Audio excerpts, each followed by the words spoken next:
L'entreprise du jour, Blue Linea, spécialiste de la téléassistance pour personnes âgées, cotée sur Euronext. Nous recevons son président du directoire, Laurent Levasseur. Bonjour. Bonjour. Alors à l'origine, Blue Linea, ce sont des objets connectés pour les établissements de santé, notamment les bracelets pour les patients qui souffrent d'Alzheimer. Aujourd'hui, on parle de téléassistance pour personnes âgées, d'EHPAD à domicile. Comment expliquer brièvement cette évolution de la société ? Alors l'évolution elle est assez simple. Aujourd'hui on a de nombreuses générations qui sont présentes à la maison et notre mission principale est de prendre soin de vos parents, qu'ils soient très âgés ou en situation de handicap, à domicile comme en établissement. C'est la mission que nous accomplissons aujourd'hui pour les familles qui nous font confiance. Et donc j'allais vous dire, maison de retraite à domicile, en quoi cela consiste exactement? De quoi vous vous occupez? Vous fournissez les médecins aussi?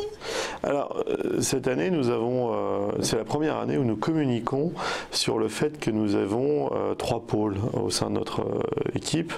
Un pôle domicile où nous avons des seniors connectés, un pôle domotique où nous faisons de l'habitat connecté et un pôle établissement où nous connectons des établissements. Ça sert à quoi? Ça sert tout simplement à accompagner tout un parcours de la personne âgée. On pourrait même parler de parcours client.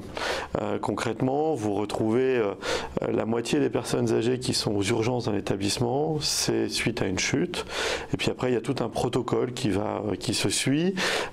Pour 80% d'entre elles, elles vont passer dans un service d'urgence, clinique, de rééducation. Et puis là encore, pour 80% d'entre elles, on va leur proposer très souvent un placement dans un établissement, dans un EHPAD, une maison de retraite médicalisée. C'est ce parcours client aujourd'hui qui s'inscrit dans notre stratégie de développement et concrètement nous offrons une possibilité différente à ces familles d'accompagner leurs parents ou leurs grands-parents en mettant en place tout un bouquet de services à leur domicile et ainsi peut-être leur faire gagner quelques années avant d'être placés dans un établissement. Et du coup, pour bien comprendre, vous vous occupez du protocole médical aussi ou dans cette Non, alors nous on ne parle pas de protocole médical, on parle de coordination H24 médico-sociale. Ça veut dire quoi? Ça veut dire qu'on va coordonner les différents acteurs qui se présentent au domicile d'un établissement, au domicile de la personne. Ça va être des personnes qui se connaissent peu en fin de compte, des personnes qui viennent en effet du secteur clinique, donc de la santé, des personnes qui viennent du secteur sanitaire, tout ce qui est service à la personne. Et concrètement, nous, on va effectuer cette coordination en lien direct avec la famille pour que tout le monde puisse avoir une vision plus concrète de ce qui se passe sur une journée type, sur une semaine type au domicile de leurs parents. Et alors, pour parler un peu argent, j'allais vous dire, le problème souvent pour ces familles, c'est que les maisons de retraite coûtent, médicalisées ou pas, coûtent extrêmement cher. Est-ce que ce système-là leur permet justement de trouver une solution plus adaptée à leur budget? Alors, les maisons de retraite coûtent extrêmement d'argent avant tout à la communauté, aux collectivités, à l'assurance maladie. Pourquoi? Parce qu'il y a du soin, il y a de l'hébergement, et puis pour les familles, il y a ce reste à charge qui est l'hébergement. Mais la facture payée par les familles est souvent une partie du coût global. Quand on reste, une très bonne partie, tout à fait, de l'ordre de 2 à 5 000 euros par mois selon les niveaux d'hébergement. Concrètement, quand on laisse et quand on maintient une personne à son domicile, humainement, on fait un acte très fort. Cette personne n'a vraiment envie de recevoir ses petits-enfants dans une chambre d'EHPAD. Seulement 3% des personnes âgées rêvent de passer dans un EHPAD. Bien évidemment, c'est à un moment donné une solution importante. Par contre, on arrive à réduire d'un facteur de 1 à 3 le coût d'accompagnement d'une personne pour la communauté. Pour les familles, on est dans un coût qui est plutôt de 2 à 1. C'est-à-dire qu'on va diviser par 2 le coût d'accompagnement. Ça ne sera pas gratuit, mais c'est souvent. Souvent, nos abonnements, aujourd'hui, les abonnements que nous mettons en place sont de l'ordre de 150 à 500 euros par mois. C'est l'accompagnement qu'on effectue. Et quand vous le mettez bien évidemment en exergue par rapport et que vous le comparez par rapport à une chambre d'EHPAD, bien évidemment, ça n'a rien à voir. C'est sûr. Alors du coup, j'allais vous demander quels sont vos principaux clients aujourd'hui, les établissements de santé ou les familles? Les deux. Les deux. Concrètement, on s'est d'abord développé, comme vous l'aviez dit très justement, sur la téléassistance. Mais la téléassistance, aujourd'hui, ça ne représente que 12% de notre activité au quotidien. On passe beaucoup plus de temps en lien avec les enfants et encore beaucoup plus de temps en lien avec ces personnes âgées elles-mêmes. Et ça, c'est important de le souligner.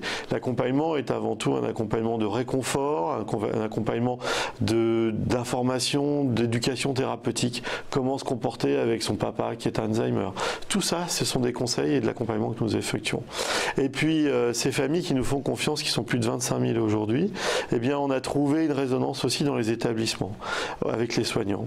Et aujourd'hui, on se rapproche de ce parcours client, du parcours de la personne âgée, et on a de plus en plus d'établissements hospitaliers qui nous demandent d'être présents sur ce retour à domicile, sur le maintien à domicile ou cet EHPAD à domicile. D'accord. Alors quels sont aujourd'hui vos relais de croissance et de poursuivre sur justement cette partie entre la sortie de l'hôpital et avant d'être contraint d'aller en maison de retraite, c'est de poursuivre sur ce marché-là? Alors après quelques années à développer l'entreprise en B2C, donc en contact direct avec les familles, en B2B, en contact direct avec des EHPAD ou des groupes d'EHPAD, eh bien nous avons aujourd'hui découvert un nouveau relais de croissance qui est la relation directe avec des établissements hospitaliers qui ont besoin d'une meilleure coordination pour un retour à domicile. Et dans ce parcours, tel que je le citais tout à l'heure, eh bien nous sommes aujourd'hui dans le déploiement de nos solutions auprès de ces établissements et en coordination avec ces établissements.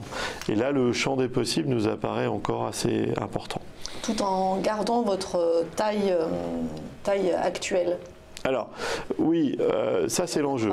L'enjeu, c'est de ne plus aller dans une hypercroissance à tout prix. L'enjeu est d'être dans un modèle de croissance rentable. C'est le chemin que nous avons pris depuis maintenant 2 semestres. Et nos chiffres de 2017, premier et de second semestre, traduisent ce chemin que nous avons pris.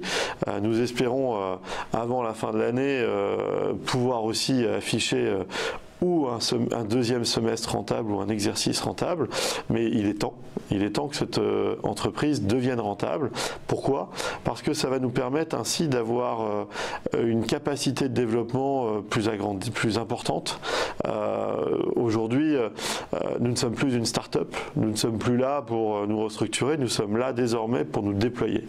Et ça, c'est ce que nous vivons aujourd'hui.